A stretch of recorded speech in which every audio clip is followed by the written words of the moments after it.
Dictation 30 second बाद बोली जाएगी।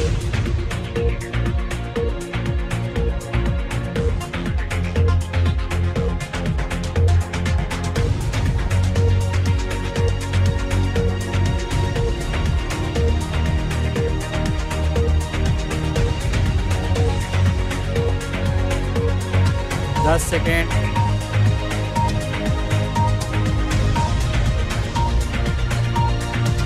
Ready, start.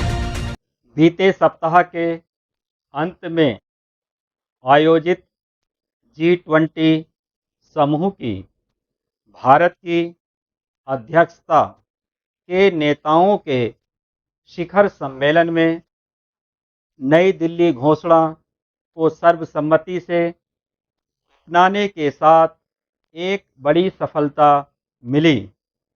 यह खास तौर पर महत्वपूर्ण इसलिए है क्योंकि इस किस्म की सर्वानुमति की उम्मीद बहुत ही कम थी। विभिन्न विशेषज्ञों, राजनयिकों और अधिकारियों ने इस बात की उम्मीद बहुत कम ही लगा रखी थी कि भारत के वार्ताकार वह हासिल करने में कामयाब होंगे जो अब तक कुछ देश ही कर पाए हैं।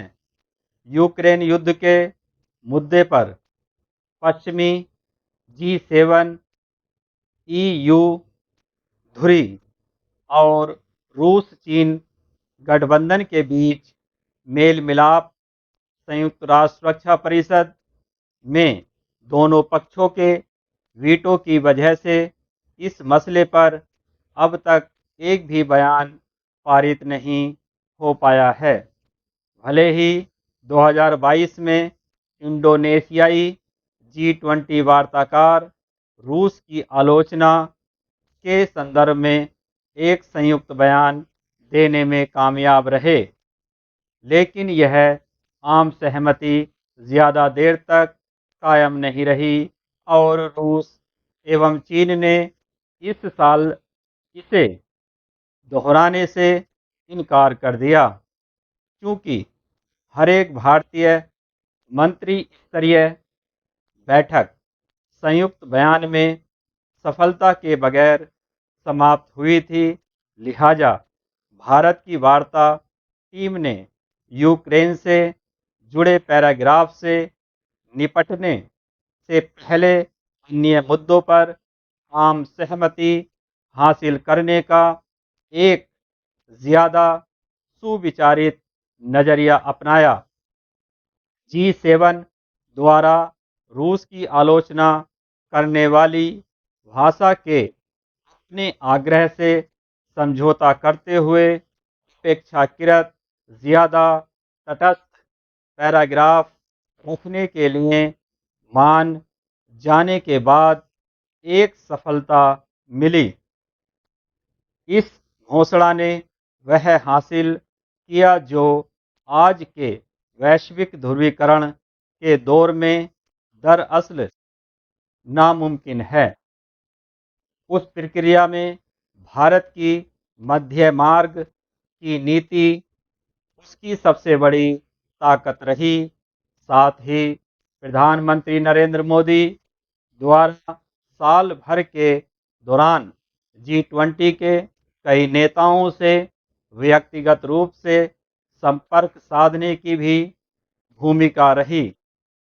एक अन्य महत्वपूर्ण पहल ग्लोबल साउथ को शामिल करने की रही, जिसमें कई ऐसे G20 सदस्य भी शामिल थे जो इस झगड़े में किसी का भी पक्ष लेने के अनुच्छिक थे और इसके बजाय वैश्विक विकास के मुद्दों से जुड़ी प्राथमिकताओं की ओर बढ़ना चाहते थे।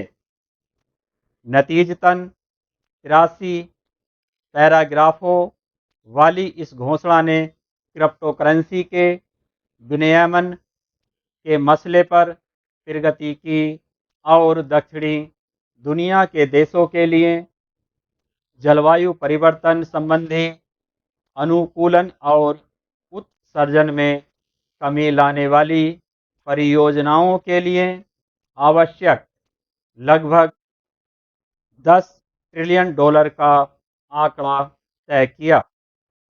हालांकि वह जीवाश्म ईंधन को चरणबद्ध तरीके से हटाने से जुड़ी किसी भी समय सीमा पर सहमत होने में नाकाम रही।